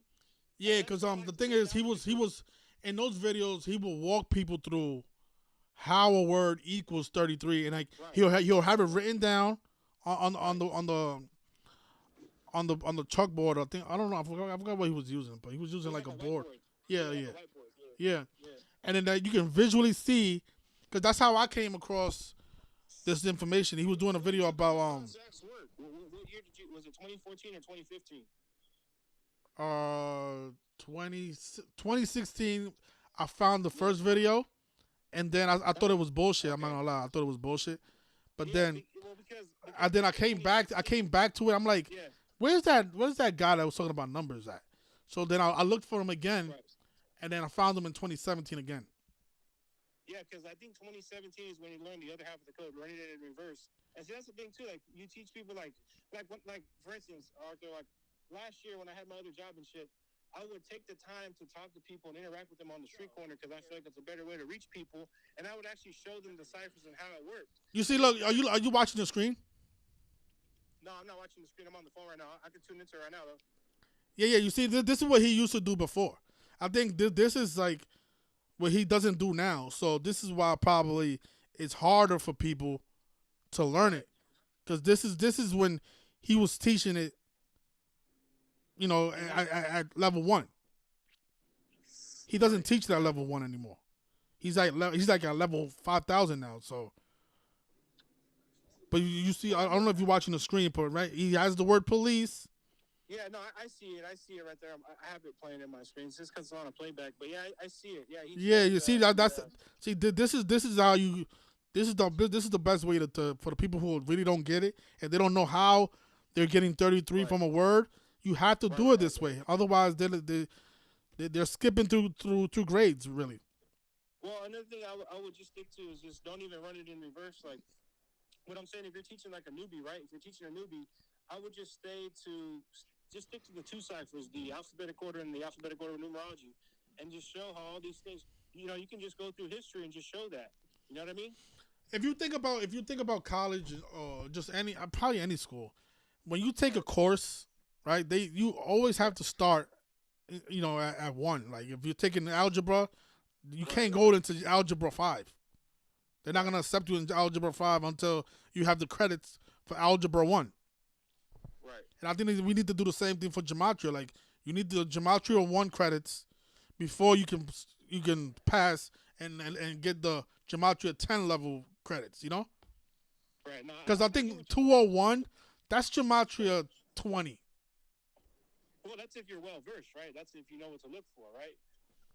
Yeah, but I think that's gematria 20. I don't think that's for somebody walking into this knowledge. You can't just be like 201, 201, 201. You gotta get their feet wet, bro. I mean, that's exactly. I mean, like when I first found the knowledge, I found it when Kobe Bryant died and shit because I was looking for answers, right? But I was already that's the thing though. That's the thing between other people and me, right? I was already searching for answers. I already knew that. You already knew something was up. Yeah, exactly. These people don't even suspect that there's something going on. Yeah, I had already known like the government is corrupt. I already knew that these elections. Yeah, that's what I'm saying. You was already on the path. These people don't even know that there's something going on. Right, it's 20. See, Arthur. Another thing too is just like we just passed Christmas, right? You already know people are getting their their gifts and whatnot, right? They're getting their expensive gifts, whether it be a computer, an iMac, an iPhone, right? All these type of things, right? These gadgets, right? That they give to us. Nobody puts them to use. That's the problem. Nobody puts these devices to use. Actually, like people don't even actually just do. Yeah, because you remember how it was back in the day. Like, if you wanted to find some type of research, you had to go to the library, get a library card, get an encyclopedia, and look for it page by page. Right. Exactly. Now all you have to do is go on ChatGPT and type it in. And they'll tell you the answer. See, that's the thing. When I was finding this stuff, when I was finding all this stuff, there wasn't a chat GPT. There wasn't this AI stuff where you can just write something down and then have an AI device or an AI machine type out a sentence or words for you. I wasn't that wasn't going on when I was already waking up to what was going on. You know what I mean? So, yeah, I mean, there's a difference because some people, you know what, Arthur, some people just want to remain ignorant because they're either scared or they're just stupid. You know what I mean? There's no help in stupid, though. That's the thing. You can't fix stupid. Yeah, you're right about that. Because I just see how people are so fucking stupid. And it pisses me off, man. Like, not gonna lie to you, dude. I'm like, I got so sick of it at one point. I was just like, dude, why the fuck am I even on this earth anymore? You know what I mean? But then I had to snap out of that and just like, you know what? I had to look at the positive side. Like, maybe people will wake up. Maybe. Now, the thing is, giving up, then you really lost the battle.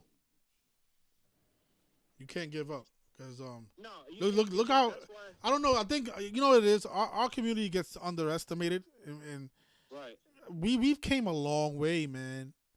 Like when in 2017, like I wish me and Zach had like a better relationship because I can I talk to him about these type of things like does he even like remember how it was in 2017? Like this shit was. You think it's hard now? In 2017. It was really hard back then trying to teach this shit to people. People was looking at me like, yo, I was losing friends right and left. People didn't want to talk to me at all. I feel you on that, Arthur. Like, no, but now, like, it's more viral now. Now everybody's talking about scripts and rigging. Right, we wasn't talking about none of that stuff back in 2017. Right. You had the NFL, and the NBA just coming out and saying it blatantly. Yeah, though they wasn't doing that in 2017, though. Right. Nobody would even dare say the word script. Right. Or rigged. Like people. The moment you say that word back in the day around 2017, they will automatically call you a conspiracy theorist. Yeah, I know what you mean. Dude, you don't even know. I had all the insults at me too. How at me? Oh, you conspiracy nut job. Oh, you weirdo. Oh, you fringe conspiracy. Well, yeah. Even 2020 when you came in, it was still kind of like that too. He was still like that. No doubt about it. I was trying to show people the 56 shit with COVID, and people were still looking at me with the fluoride. Yeah. Even 2020, it was like that. We already in 2026. Like it's almost been 10 years since we. My guy, we're 6 years. We're 6 years into this shit, and you still got idiots just saying this shit's stupid. Yeah, but so imagine how it was back then, man. But what I'm saying is this community is very underrated, underrated and underappreciated because we really made a difference whether people believe it or not. Yeah, and see that's the thing. People always like to go to that word belief, right? I hate using that term because, right, the word believe, if you guys don't know, has the word lie right in the middle of it. So, you know, people will say, "Oh, this is something you believe." No, this is something you can prove. Like I can prove this shit. I can prove that coronavirus equals 56. I can prove that COVID vaccine equals 56. I can go back and prove that Gavin Newsom, the Jesuit, said in 56 days and 56 days, 56 people, 56% of Californians getting coronavirus. Like I can go back and prove that. You know what I mean? And Gavin Newsom even equals 56. You can prove it. He's a Jesuit. You know what I mean? Yeah. You can prove all this shit all day until you're blue in the face, and these retards just like, oh, bro, numbers, come on, you think numbers? It's like, dude, I don't give what people don't get. Another thing, tell me to make this point. I know I'm kind of all over the place, but like, people deal with numbers all the fucking time. Like, people don't even realize they deal with numbers all the time. Bro, they've been giving us gematria for years. Like, you remember those commercials, the Miss Cleo commercials? Yeah. She'll put a phone number on the screen and says 1-800-CALL ME NOW. And instead of the numbers, you'll have the letters on it. Right, exactly. That's the keypad cipher. Yeah, exactly. That's what I'm saying. Like, people deal with numbers all the time, whether it's in their daily lives, whether they're going to work, they punch in, they got a time in. That's numbers. You know, when you're going to the bank and you're pulling out money, you're dealing with numbers. See, that's the thing. I don't give people what they're not comprehending. Numbers are a language. You know what I mean? Numbers are a language, and the people that rule over us, they use this ancient occult. See, that's the thing too. This bitch didn't even know what a cult meant. She thought it meant, it meant something to do with the devil. No, a cult means hidden. A cult means hidden. This is hidden knowledge. And then another thing I wanted to point out and just talk about is how she even made the claim like, oh, okay, if I go to NASA right now, because they were talking about NASA, she was like, oh, if I go to NASA right now, NASA website, they're going to say gematria. They're using gematria. That's a stupid argument because think about it. NASA is controlled by Freemasons, okay? Just like a lot of the world of entertainment. But you know what I mean? Just like why would they outright tell you this shit? If they're using it in secrecy, why would they use it? It's a secret. It's like Topsy said. On the Jeopardy episode, they called it our top secret code. Yeah, our top secret code. And think about what day that was. That episode came out. It came out on the day leaving 201 days after near. Jewish mysticism equals 201. What is gematria? Gematria is a form of Jewish mysticism. Yep. And why would the enemy give up? Like that's like a local gang telling people about their plans and shit. Even the gangs use gematria. Even the gangs where I'm at, the Norteños and Sereños, they use a number. They identify by like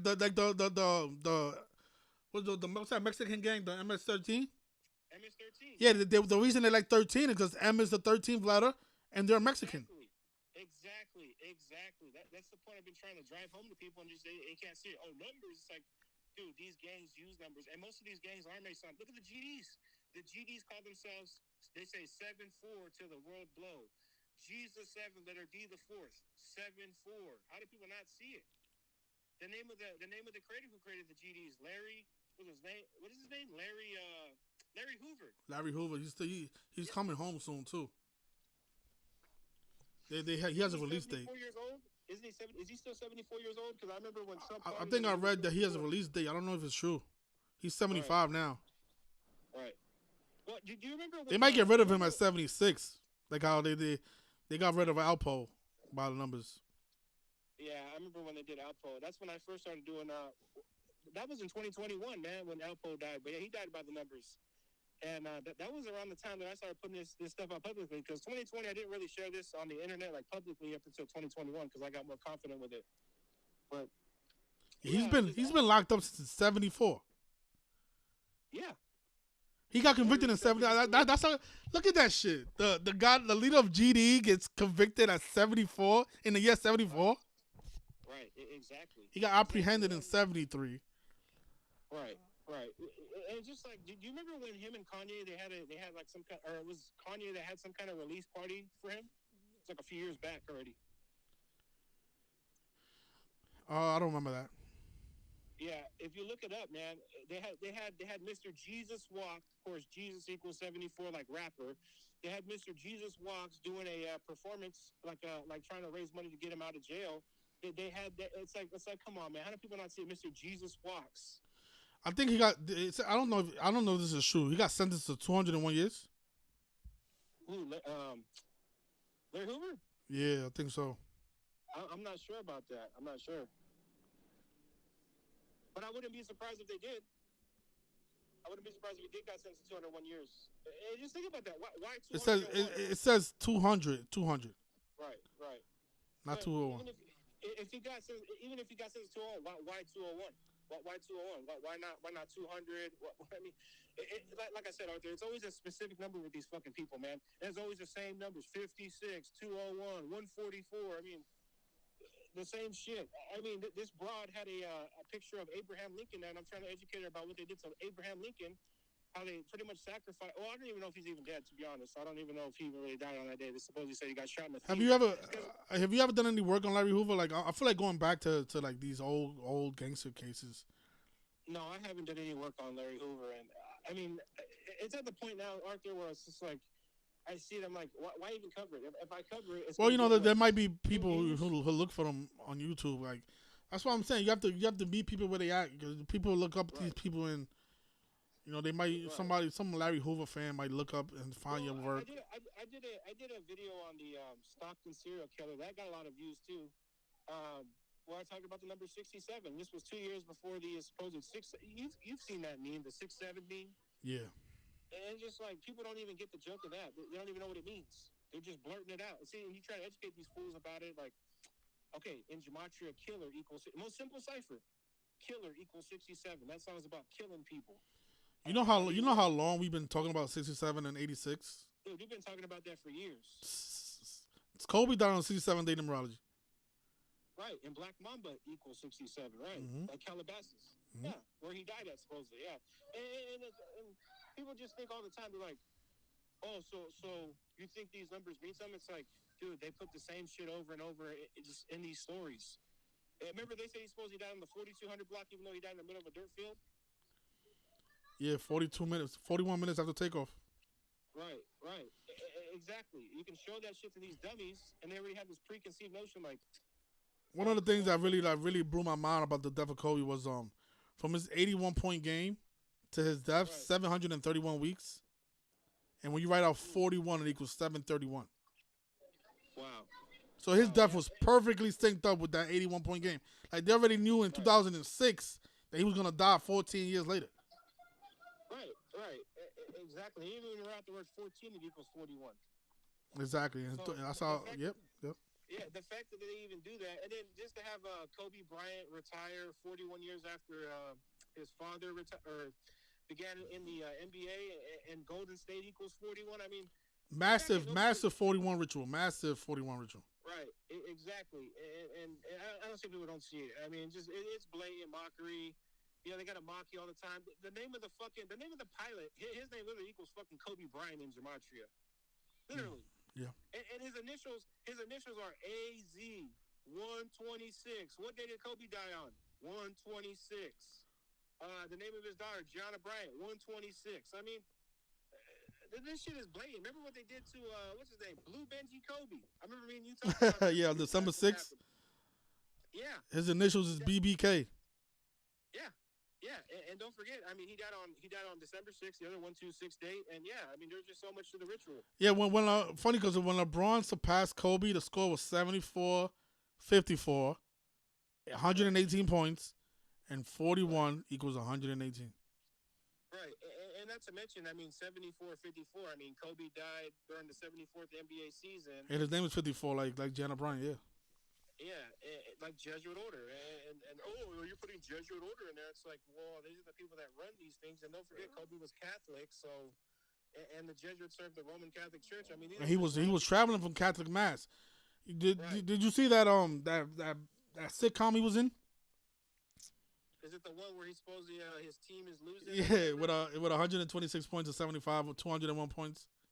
Yeah, I seen that, and it's just you can show that example again. You can show that example to your blue in the face. These fucking, I don't know, these bots or whatever. They just come to the same conclusion. You're reaching for the numbers. How are we reaching for the numbers? I mean, That episode came out 41 weeks before 9/11. Before 9/11. Mm-hmm. And don't forget how instrumental that number was to 9/11. It happened on a 41-day numerology. Saudi Arabia 41, Skull and Bones 41, USA 41, Al Qaeda 41. I mean, and don't forget. I mean, Al Qaeda literally in Jewish equals 102. Supposedly it lasted 102 minutes. It was simulated 102 days before the attack. It was called Amalgam Virgo, which equals 119. I mean, come on. You know, Osama bin Laden's his full name equals the same thing as the United States of America. It's 126, isn't it? 261, which is the day that Kobe died. Right. Yeah, special number. And don't forget, his name equals Kobe Bean Bryant equals 243. The nation was 243 years old when he died. Mm-hmm. So yeah, but that episode synced up with 9/11, and then the United States of America equals 261, like how he died on 261. Man. Right. Coming back to Blue Benji Kobe, I mean, his name literally equals fucking Kobe Bryant and Michael Jordan, 113, 238. I mean. Yeah, they did him dirty because he was only 24 years old. Yeah, and then Kobe wore 24, and do you remember the Team LeBron thing? The Team LeBron versus Team Giannis, where they supposedly scored 157 points? Yeah, that was the All-Star game. Yeah. I mean, that right there is just more markets like. I was and I was the first All-Star game since his death, since he died. Yeah, exactly, and put it in your face, and then just like I said, Arthur, just through my own personal experience, just teaching his knowledge to family members and friends, showing them this stuff. Yeah, you're right about that. Blue Benji Kobe equals 238 and 130, just like Michael Jordan. Oh my God. Yeah, and don't forget he's born on the 23rd of August, 23/8. The rapper died a span of 238 days after Kobe Bryant's last game. All this stuff. Corona.war equals the fucking same thing as coronavirus. And literally before the COVID pandemic, you had the death of Kobe, who, just all this stuff. I mean, Kobe, COVID. I mean, seriously. Kobe was 1,699 days old when he died. The 266 prime. 266 prime, yeah. And he died 266 days after his wife's birthday. Was synced up with the 266 Pope, the first Jesuit Pope Francis, who died by the numbers earlier this year or last year. He died 38 weeks. Blue Benji Kobe died on a date with 38-day numerology. I mean, just all this stuff. Blue Benji alone's 163, the 38th prime. I mean, this stuff is just blatant. The problem I think it is you see that everything you're saying, that's all level 10. I mean, that's like level 30, level 40, because it's like for somebody that's new to this, it's not gonna register, to be honest, because they're gonna be like, okay, what does Blue Benji Kobe have to do with Kobe? Like he didn't even play basketball. You get what I mean? Yeah, but it's in the name. It's like that should just be obvious. Kobe. No, but I'm saying like any rapper can name themselves. Like for example, if I wanted to rap and name myself LeBron, does that mean when I die I'm gonna be synced up with LeBron? So you have to break it down to these people. Right. Why? Exactly. That's what I'm saying. You have to take these steps. Because if you're skipping these steps, they're not gonna get it. Take the steps. I get what you're saying. You gotta take the baby steps. Yeah, you got to. It's like teaching a kid how to ride a bike. Yeah, exactly. You can't just expect them to get on a motorcycle. Yeah, you gotta teach. It's like when you teach a kid how to ride a bike. They start off with the training wheels. You don't exactly. Start off with training wheels. Exactly. You get their feet. Because my argument would be right. The rapper didn't play basketball, and it's a coincidence that his name is Kobe, and he died at 24. So your next step should be like, okay, well, this is why it's not a coincidence. Look at all of these cases, and then Pop Smoke, his favorite basketball player was Kobe Bryant, died 24 days after Kobe did, and stuff like that. So you have to walk them through every single step. Otherwise, they're gonna look at it like you're just making random connections. Me and you know they're not random. But somebody going into level 1, they're gonna look at it like it's random. Right, and Pop Smoke's death was 38 special. I mean, just a 38 special. I mean, died on a date with 41-day numerology. But yeah, the 38. I mean, his name literally equals rapper and murder. They did the same thing with his death was a mirror of PNB Rock's death. Did you know that? Yeah. I remember covering PNB Rock's death. Yeah. Yeah, because they okay. I don't know if I ever talked about this, but PNB Rock, he died on the reflection date of Pop Smoke. Right. He died on 9/12. Equals 110. Yeah. He died on 9/12. Pop Smoke died on 2/19. And their names is the same thing, right? Their names are 34 and 38, like murder. There's the thing about rappers. It's 110 as well. Huh? Right. It's 110 as well, right? Pop Smoke. Yeah. He died on a day leaving 110 days. Yeah.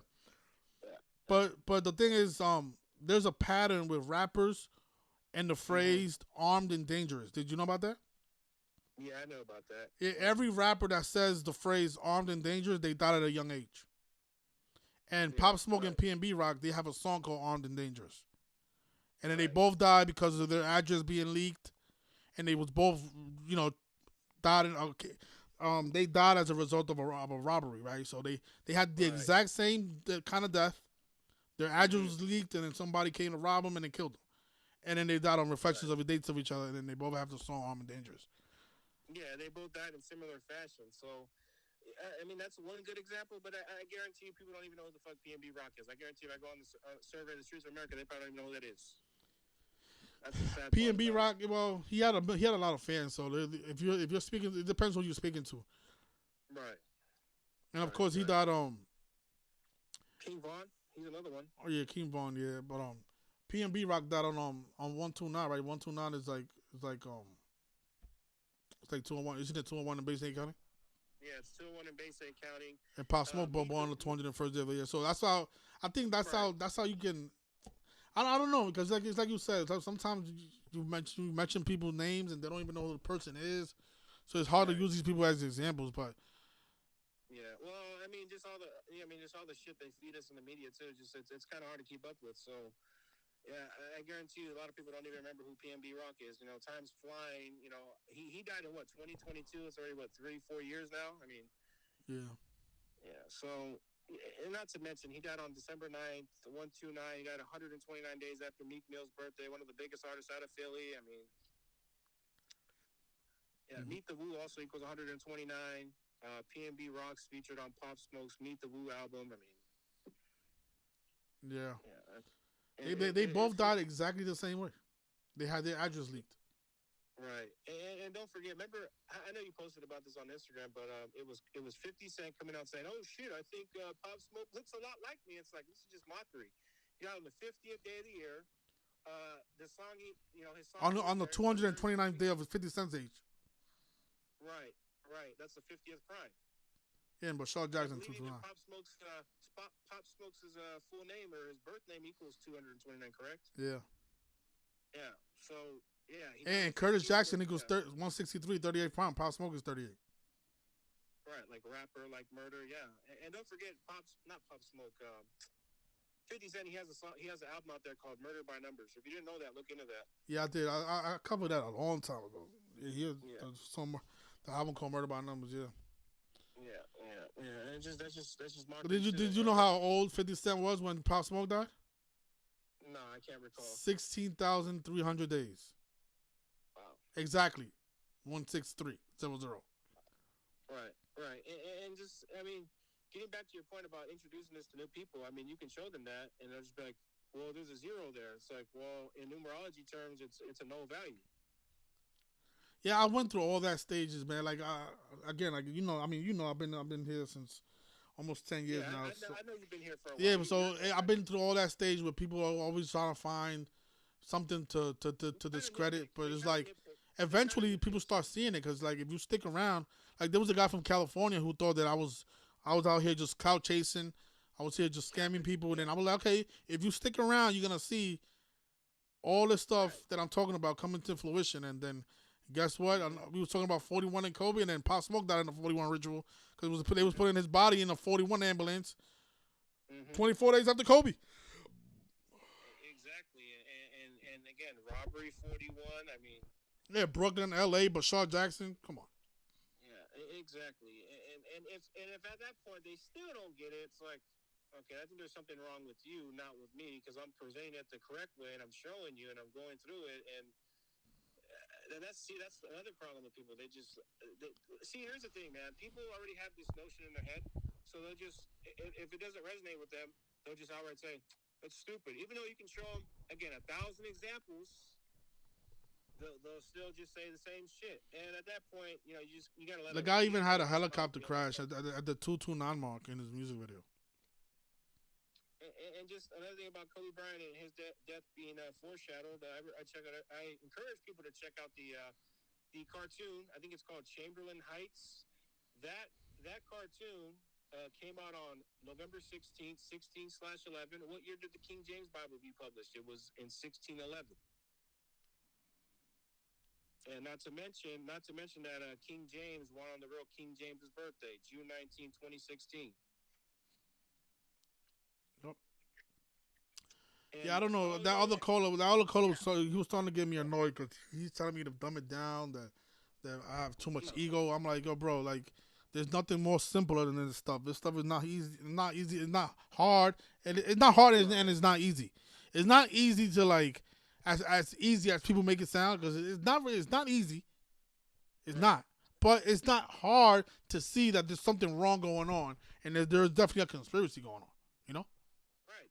Like, people always want to associate, conspiracy with conspiracy theory. People don't even know the definition of conspiracy. A conspiracy is a group of people or some people just conspiring to do something bad to people, coming together to do something evil to somebody. So conspiracies happen all the time. So when people come out and say, conspiracy theory, it's like, do you even know what you're even saying? Exactly. So, yeah, it's... You know what? And if they can't get it after the few thousand examples you show them, it's just like, all right, you know what? You just gotta let the person be a lost cause. I mean, like I just said, you can't fix stupid. You can't fix stupid. I don't really think this is for everybody, because think about schools. People don't even appreciate school, so school is not for everybody. That's all part of the programming. That's all part of the program. Yeah, but the thing that school does have some benefits. School proves what type of person you are. Like, if you're capable of finishing school, then you're a person that speaks highly of you. Because if you're able to finish a essay, a project, go to class, like, there's things about school that shows what kind of intelligent person you are. You get what I mean? Well, yeah, I do get that. I comprehend. I follow, but. You gotta realize what school is too. It's an indoctrination. No, I understand. I understand about what they're teaching you, but the fact that somebody, like, school is very complicated. So they're giving you stuff to learn, and then you have to write about it, and then you have to, like, research some things about it. I mean, those are the things. Those are the tools you need to figure out stuff like this. I feel like if I didn't finish school, I wouldn't have the passion to be searching and researching and looking into stories. Right. I gained that passion from my days in college, when they gave me an essay to write, and they gave me a winter package, and I had to be home on my day off doing work. Hold on, Arthur.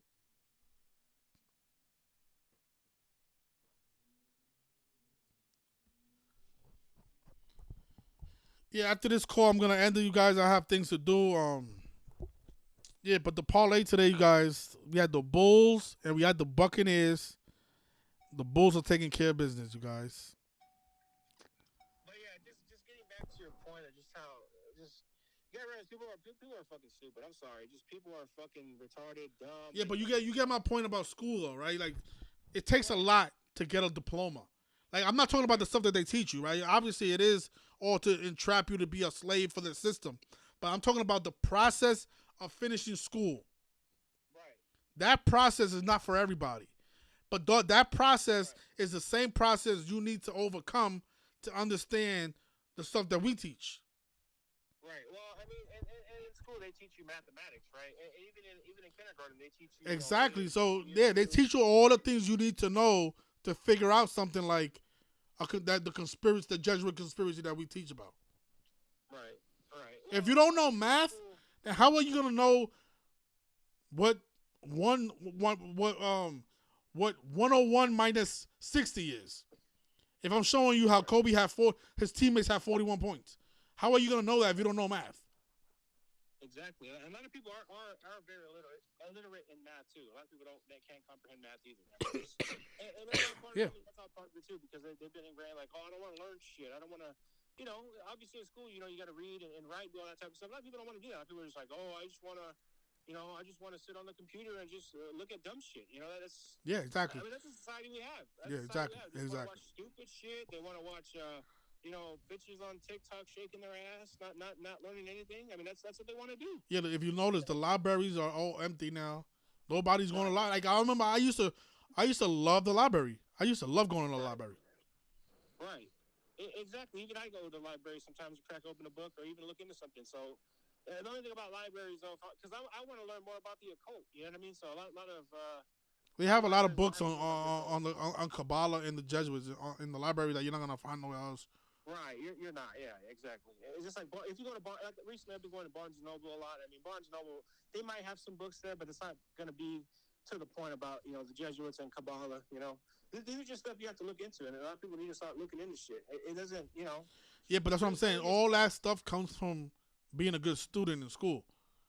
Because if you're not a good student, then you're not. This stuff is like, okay, what the fuck? I want to get some money. I don't give a fuck about who the Jesuits are. Right. Fuck that got to do with me. You get what I mean? Like, well, that's most. You're right. Most people's mindset is just that they don't care about who cares. Oh, Jesuits, I don't care. And it's like, well, these Jesuits, they do shit that has real life issues, and it's gonna affect you. Yeah, the reason your city is getting flooded right now is because of the Jesuits. Right. So you don't want to know about that, but now you have a flood that you have to deal with, and you don't know where that came from. You think it was Mother Earth.